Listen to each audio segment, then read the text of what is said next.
मित्रांनो, लक्ष्याच्या अनेक मुलाखती घेतल्यात आणि बैलगाड्यातील मुलाखतीची सुरुवात लक्ष्यापासून झाली होती. लक्ष्याला असं कधी बघितलं नाही, म्हणजे बसताना थोडं त्रास होताना. नेहमी त्याच्या मुलाखती घेतल्यात ऐट बाज ज्यावेळेस उभा असतो लक्ष्य त्यावेळेस. ह्या स्थितीत आल्यानंतर थोडं मन गहिवरते, कारण लक्ष्याची माझी खूप वेगळी अटॅचमेंट राहिलेली आहे. म्हणजे जेव्हा जेव्हा लक्ष्याला भेटायला आलेलो आहे त्यावेळेस नेहमी एक ऊर्जा घेऊन गेलेलो आहे काम कराय. आणि आत्ता 1 मिलियन सबस्क्रायबर पूर्ण झाले. बाहेर होतो, मला काल व्हिडिओच्या माध्यमातून दिसला म्हणून भेटायला आलो. आणि मला बऱ्याचशा लोकांची मागणी आली की तुम्ही थोडी मुलाखत घ्या. माझ्यासोबत आहेत भाऊ. नमस्कार भाऊ. नमस्कार. किती वर्ष आहे आत्ता लक्ष्याला? आता 22-23 वर्ष चालू आहे. नक्की त्याला आत्ता त्रास काय होतोय? त्रास आता म्हणजे पायाचंच, बसणं उठणं मेट मोडत नाही ती. उठला तर 1 तासभर उभा राहतोय, पुन्हा लगेच बसतोय. म्हणजे जवानीत झालेले काय काय त्रास, म्हणजे उदाहरणार्थ लागलेलं त्याच्या पायाला, त्याचा त्रास अजून होतोय का? अजून होतोय त्याला. इथं पायाला लागलेला आहे, पेडगावात पडला तेव्हा ऑपरेशन झालेला आहे. ते जरा पाय असा मागं पुढं व्हायला त्याला दमणूक होत्या. मी एक 5-6 महिन्यापूर्वीच बघून गेलो होतो पैदास आणि ह्याचा व्हिडिओ हे काढलेला. त्यावेळेस बैल चांगला होता बैल. आता या एक 15-20 दिवस झाला असतील. म्हणजे असा बैल आता लय उठत नाही, बसला तर लय उठत नाही, उठला तर लवकर बसत नाही. असं एक 15-20 दिवस झाले चाललंय त्याचं. आणि अचानक त्याची तब्येत खालवली. खायला खायला कमी खातोय, खुराक बिराक वैरण जरा कमीच खातोय आता. लक्ष्यानं सगळंच दिलंय.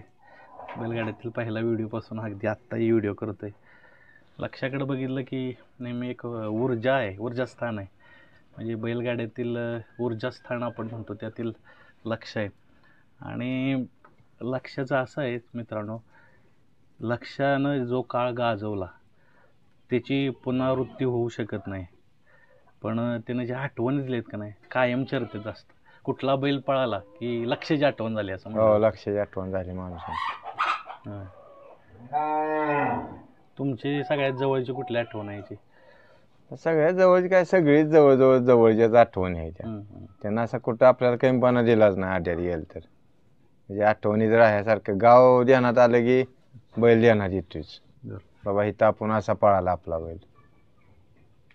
सगळ्यात महत्वाचं वय वर्ष 22-23, पण तुम्ही घरच्या मुलागत सांभाळताय. सांभाळणे खूप महत्वाचे आहे. बैल थोडा आपण कमी आला पाळायचा तर त्या पद्धतीनं सांभाळलं जात नाही, पण तुम्ही अजूनपर्यंत चांगलं सांभाळताय.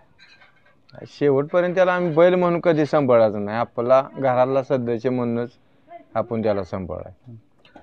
पाठीमागं असंच लक्षात, म्हणजे खूप स्थिती अवघड होती. मुंबईला होतो, मुलाखतीला गेलो होतो, तर राहवत नाही ह्या बैलाला. काय झालं की जवळच आहे, तर त्यावेळेसही एकदम नाजूक स्थितीत होता बैल. त्याच्यानंतर इकडं आला आणि परत शून्यापासून तयार केला. तेव्हा जरा खराब झाला होता, नाही तर आणल्यानं बैल पहिल्या मापावर आणला आम्ही.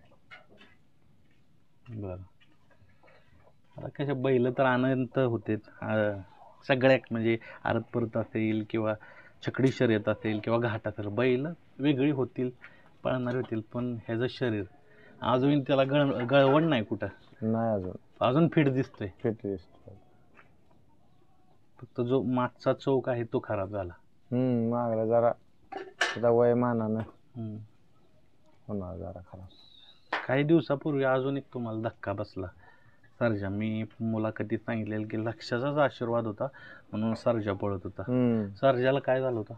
सर्जाला काय एकदमच अटॅक आला. सकाळी वैरण खुराक खाल्लं बैलानं, 10 वाजता खुराक चारलं, 10:30-11 दरम्यान तरी बैल उभा होता त्याचा पडला, तीच जाग्यावर जीव सोडला.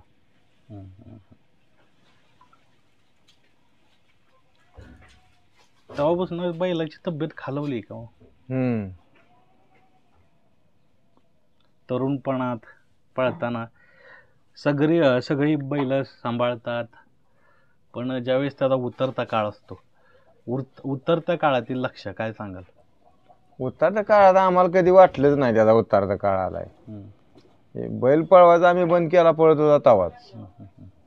पण उतरता काळ आला आणि त्याला कमी चारा, वैरण कमी घाला, सांभाळणी कमी करा, असलं काय नाही का. त्याला पहिल्यापासून आपण शेवटपर्यंत असा हा याचा सांभाळ आहे. शेवटी आपण म्हणतो की वयोवृद्ध होणं ह्याला काय औषध नाहीये. आता वयोवृद्ध झालाय, पण आम्ही जाणीवपूर्वक सांगतो, मी खूप बैलांच्या इर्दगिर्द फिरलोय, मुलाखती घेतलेत, पण डौल तसाच आहे.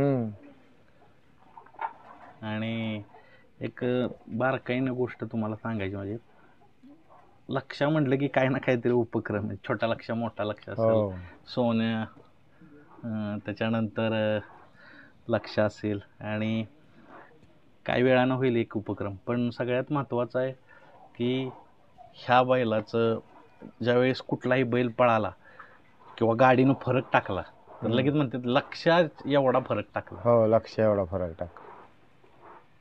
मी अनेक लोकांच्या मुलाखती घेतल्यात, लक्षानं तो पळताना कधी कॅमेऱ्याची गरज पडली नाही. तेव्हा नव्हतं बी कॅमेरा. तेव्हा असलं काही सोशल मीडिया काही नव्हतंच ना. व्हिडिओ काढायचं कुठं कोणाकडे तरी मोबाईल असेल तेवढा फोटो बिटो काढायचे एखादा येऊन माणूस. पण यानं कधी गरज लावली नाही निकाला. गरज नाहीच लागली कवा. त्याचं शूटिंग बघा आणि ती किरण बघा आणि ती गाडी जाऊन बघा, हे असलं कवा नाहीच. निर्विवाद वर्चस्व ह्याच्यासाठी शब्द आला होता. हो, ह्याच्यापासूनच मोऱ्यानं सांगितले शिव बैलांच्या गाडी पळायला लागल्यापासूनच मी तो शब्द वापरलाय. आणि काय आहे, आता लक्ष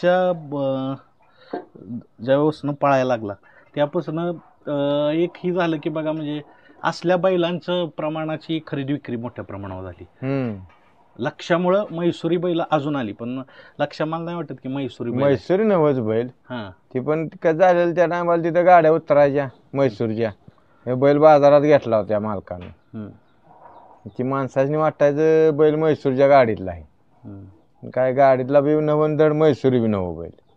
हे वर खिल्लारी धनगर जातीला बैल आहे, त्यामुळे टिकला एवढा.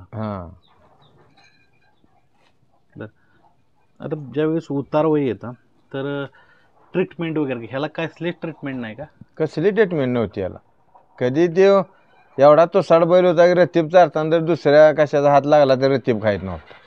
त्याला गोळी बिळी कधी नाही, काय इंजेक्शन नाही, कधी काय नाही. अनेक लोकांना त्याचं असं म्हणजे नाही का पडून राहणं किंवा असं हे बघवलं नाही, कारण बैल नेहमी त्याचे व्हिडिओ असतील, अनेक जणांच्या मुलाखती असतील, त्यात ऐटबाजपणा दिसत होता. त्यामुळे अनेक लोकांना त्याचं ही असली स्थिती पाहून खूप इमोशनल झाली. माझी तीच अवस्था झाली. पण मला सांगा ना, तुम्ही तर हे सगळं बघतायत, तर बैलाच्यात कशा पद्धतीनं बदल होत गेला शरीरात? शरीर म्हणजे आता हो गप आहे. खायत म्हणजे खायचं कमी बैलानं आणलं. खायत बैल जरा अंग टाकलं त्यानं. यंदा पाऊस लय असल्या कारणानं वन सारखी, त्यामुळे जरा त्यानं अंगच टाकलं बैला. कधीपासून टाकतोय? 20-25 दिवस झाला असते. पैदास किती केलं त्याच्या? पैदास झाले ते 3-4 झाले त्या, पण काही एवढ्या म्हणजे खास नाही त्या. ही एवढं आपल्यापाशी आहे एवढंच बैलागत आहे. लक्ष एकच होणार, एकच लक्ष होणार. किती पैदास झाले तरी 10 लक्ष काय होत नाहीत. बैलगाड्याच्या इतिहासात सुद्धा लक्ष एकच. पहिला त्रास जवानीत खूप कष्ट दिल्यामुळे होतोय का? म्हणजे त्या काळात तर होत्या, म्हणजे शर्यत त्यावेळेस थोडं मारझाड चालायची त्या काळात. त्या काळात मारझाड होती, परिणाम होतोय, त्याचाच परिणाम.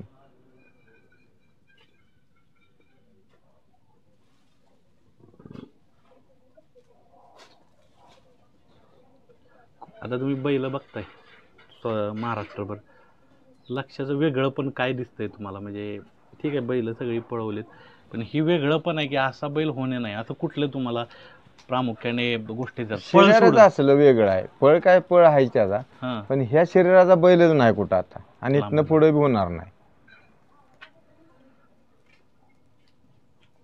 आणि विशेष एक पैलू, जी छकडी शर्यतीत जो दोन्ही प्रकार चालतात, 3 फेरं आणि बिनजोड, ए इकडं दोन्ही साईडला गाजवणारा बैल. हो, दोन्ही साईडला. तिकडे मुंबईत बी गाजवणार, इकडे गाठावाला तरी गाठा बी गाजवणार. किती दिवसातून पळवलंय त्याला? त्याला काय 8 दिवसाच्या पुढेच आदत होतं, तेव्हा 15-15 दिवसानं पळवित होत्या. त्याच्यामुळं आज 22-23 वर्ष टिकून आहे. हो, हे रोज काय आम्ही कधीच बैल पळवलं नाही सलग.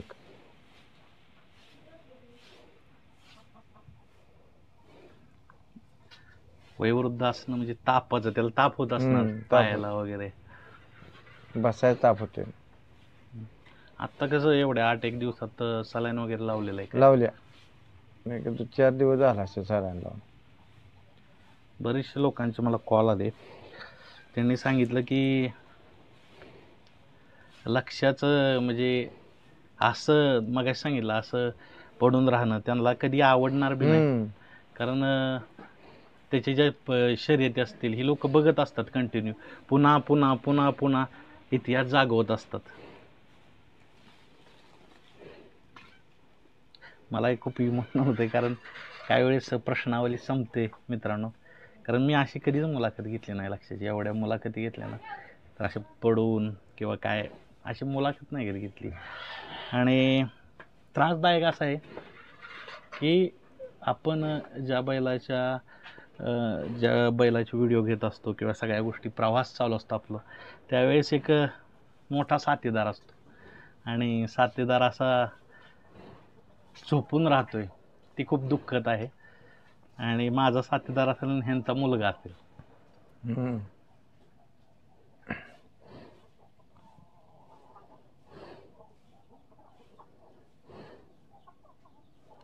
कुठली आठवण सगळ्यात जवळचं आठवणीतलं पारितोषिक कुठलं? अनेक मैदानं घेतलीत, काही सप्त हिंद केसरी. मी तर हिंद केसरी बैलाला मानत नाही, कोहिनूर आहे. म्हणजे एखादा बैल देवत्वाकडं जातोय, माणसानं देव बनवलं, तर मुख्य प्राण्याला बनवलं लोकांनी. काय सांगाल, आपल्या जवळ एक दैवत्व मानणारा बैल आहे, हे कधी असं झालं नाही.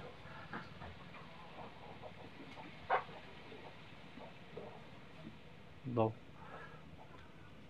देवत्व मानणारा बैल आहे. होय, मित्रांनो, आज बोलणं नाही होणार ज्यादा, भाव बी नाही होणार बोलणं, कारण ती स्थिती आहे. पण ठीक आहे, काही गोष्टी मुरड घालाव्या लागतात. फक्त एवढंच सांगू इच्छितो, पहिलं खूप होतील, खूप पळणारी होतील, पण लक्ष्याची जागा कोण नाही घेऊ शकत. लक्ष होता, आहे आणि असणार काळजाच्या कप्पात. जे सर्व बैलगाडी मालक आहेत त्यांच्या कप्प्यात. पुढं कसं काय आता पुढं कसं काय उपचार चालू आहेत? उपचार चालू आहेत, तर काय आपल्याला जमल असं आपण सांभाळतोय. त्यासाठी काय बी करायला लागलं तरी आपण करतोयच. डॉक्टर आणणं. हां, लक्ष्याचे अनेक चाहते आहेत, त्यांना काय सांगा? त्याला आता त्यांनी आता काय सांगायचं, आता तब्येतीच्या आणि वयाच्या पुढं कोणाच काय चालत नाही. म्हणजे तब्येती जवान असते, असं काय झालं असतं तर आपल्याला माणसं बोलली असती. आता जेव्हा तब्येतच तिची म्हणजे वय झालंय त्याचं, त्यामुळे तब्येत आता काही येऊ शकत नाही त्याला. वयाच्या पुढं कोणा चालत नाही काय. बैल आता फक्त पाठीमागचा जो चौक आहे तो फक्त खराब झालाय, नाही तर तोच खराब झाला. बाकी आहे तसं आहे. उभं राहतोय ना बैल? उभं राहतोय. मित्रांनो, जादा नाही मुलाखत घेत, आज प्रश्न संपले. कारण मी नाही आता कधी बघितलं लक्षाला म्हणजे आता झोपलाय पडून. तर ठीक आहे, लक्ष लवकर बरा हो. तुझे चाहते जगभरात वाट बघतात, तू उभा राहा, बाकी काय नको. धन्यवाद. तर मित्रांनो आत्ताच मुलाखत संपवली. काय काय वेळेस प्रश्न आपले तोडके पडतात, ज्यावेळेस भावनांचा कल्लोळ चालू असतो. पण लक्ष्याची बनवलेली पहिली डॉक्युमेंटरी 2017ला, तिथून झालेला माझा प्रवास चालू बैलगाड्यातील सगळं आठवलं. वेळोवेळी बैलगाड्याच्या मुलाखती घेत असताना लक्ष्याकडं आवर्जून यायचो. कशा आहे तब्येत, काय आहे, आणि वेगवेगळे उपक्रम मी करायचं लक्ष्याला घेऊन. म्हणजे छोटा लक्ष, मोठा लक्ष एकत्र आणणं, मोठा सोनं, मोठा लक्ष एकत्र आणणं, असं काय ना काहीतरी चालू असायचं. तर आजही असाच एक मोठा योग येणार आहे, बैलगाड्याच्या इतिहासातील सगळ्यात मोठा योग तोही होतो आहे. ही जे योग आले त्याला जे त्या बैलांचे मालकही जबाबदार असतात. तर आजही एक मोठा सुवर्ण योग येणार आहे बैलगाड्यात. बघत राहा. धन्यवाद.